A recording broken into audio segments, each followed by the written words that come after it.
Olá, na videoaula de hoje nós vamos tratar da temática computação plugada ou conectada, né? Então, quando a gente traz a ideia da computação plugada, a gente lembra que é uma abordagem pedagógica que utiliza dispositivos digitais, computador, tablet, qualquer coisa do gênero, né, para ensinar e aprender os fundamentos do pensamento computacional. Antigamente, a gente trabalhava com a ideia de fundamentos da computação, né? Mas na verdade a gente trata isso de forma mais ampla, que é o que tem a ver com a nossa disciplina, né? Que é o pensamento computacional em si e não a computação pela computação. Então a gente pode fazer uso de recursos como um celular, como um computador num laboratório, ou mesmo assim kits de robóticas, por exemplo. Então,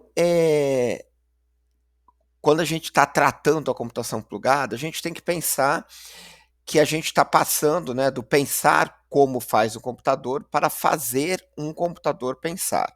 Então, eu não estou querendo levar a ideia de como o computador pensa, mas sim, né, fazer com que um sistema computacional vá agir conforme eu queira. Então, o objetivo acaba sendo formar criadores de tecnologia e não apenas consumidores de tecnologia, porque eles vão estar aprendendo minimamente lidar com essas tecnologias no desenvolvimento de alguma ação. Então, isso remete diretamente no processo de aprendizagem, pois a gente parte de um conceito abstrato para uma aplicação digital e um resultado tangível, seja na tela do computador ou, por exemplo, quando for em robótica, na atuação do robozinho. Alguns benefícios educacionais que a gente tem com a computação plugada: materializar o abstrato, né? Ou seja, você vai ver um algoritmo realmente controlar o robô, você vai passar de uma ideia para algo prático, né? Então é muito mais fácil para eles entenderem e lidarem com o concreto. Desenvolver habilidades digitais, que faz parte da alfabetização digital e tecnológica, e essa alfabetização é óbvio que tem o uso da tecnologia, mas é também o entender e fazer com que essa tecnologia funcione. A ideia de engajar e motivar, né, criando jogos, animações e outras soluções, isso para as crianças, né, para os jovens, né, e adultos atuais, esse engajamento e motivação, ele está implícito porque eles vivem a tecnologia de uma forma muito intensa, e assim a gente também conecta com o mundo real, ou seja, preparando os alunos para as profissões do futuro, porque muitos deles vão ter que gerar pequenas soluções de âmbito computacional. Um exemplo prático, por exemplo, são ferramentas de programação em bloco, como Scratch, Code.org. Então, por exemplo, no Scratch, você pode, através de blocos funcionais, fazer uma determinada operação. Esses blocos até se encaixam bonitinho na ferramenta, né?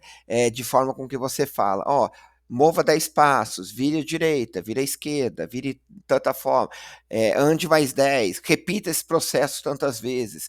E aí você vê o bonequinho lá se mexendo e interagindo, que é um início da lógica de programação importante, e isso atrai alunos, principalmente do ensino fundamental, mas também alunos do ensino médio que ainda não tiveram oportunidade de ter contato com essas tecnologias.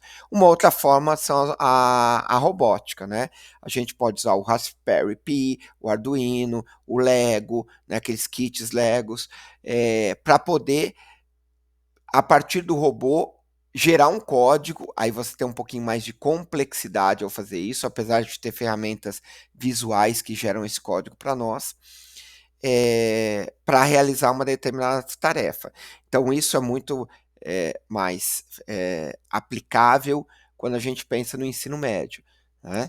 Então, em aulas de ciências, de tecnologia em geral, né, usando a metodologia STEM, você vai ter isso mais próximo de um aluno, principalmente de ensino médio. Então, isso também é muito atrativo para eles. Um outro é você usar ferramentas como, por exemplo, o MIT Inventor, para poder, de certa forma, desenvolver pequenas aplicações. Você pode fazer uma calculadora, por exemplo, para que vai calcular a área, vai transformar de metros para centímetros e assim por diante. Então é bem legal a gente desenvolver essas tecnologias, né? E eles vão ver logo um produto desenvolvido por eles ali disponível. Então vamos falar um pouquinho de benefícios, né, e limitações de usar a computação plugada. Quais são os benefícios que a gente tem aí? Como benefícios, o que, que a gente tem? A gente vai ter, principalmente, né, a ideia do feedback imediato, ou seja, o aluno pode, de alguma forma, ter acesso, né, a tanto a parte de feedback, de retorno, ele vai realizar alguma coisa, isso vem automaticamente. E isso é importante, né, para não ter frustração no retorno. O engajamento vai ser interessante, porque ajuda com criar jogos, fazer o robô se mexer, isso tudo gera a motivação. A relevância, porque isso está muito perto da vida real. Por exemplo, se eu criar um aplicativo no MIT, App Inventor, né? É óbvio que não é no mesmo nível, mas ele entende isso daí. A complexidade escalável, que dá para partir de problemas mais simples até problemas mais complexos. Só que, obviamente, temos limitações. Né? O custo e o acesso da tecnologia não é barato, ou seja, não é fácil para todas as escolas. O potencial de distração acaba sendo grande, porque as crianças acabam perdendo o foco no que você quer fazer para fazer outras coisas, gerando muitas vezes o foco na ferramenta e não no processo educacional. E muitas vezes os docentes não têm formação suficiente para fazer o uso dessas tecnologias. E por fim, né, o que é interessante a gente ver? Primeiro, uma percepção do impacto educacional. Quando a gente fala em métodos tradicionais do ensino, eles têm um alto custo-benefício, uma alta facilidade de implementação, mas geram nem sempre muito engajamento, nem sempre desenvolve as habilidades atuais, né, pedidos pelo mercado atual e preparando um pouco para o futuro. Já a computação plugada, ela vai muito para o lado, né, de um grande engajamento dos alunos, de desenvolver muitas habilidades e está muito preparado para o futuro que se vê pela frente, principalmente profissional deles. Só que o custo-benefício é um custo alto, então não é tão simples, e a facilidade de implementação também não. Né? Então, os benefícios superam as limitações quando há um planejamento adequado e formação docente suficiente para mitigar esses desafios. E isso continua no nosso dia a dia, continua nas escolas, nas secretarias municipais e estaduais de educação, mas ele tem melhorado a cada dia. Um abraço para vocês e a gente volta a conversar na próxima videoaula.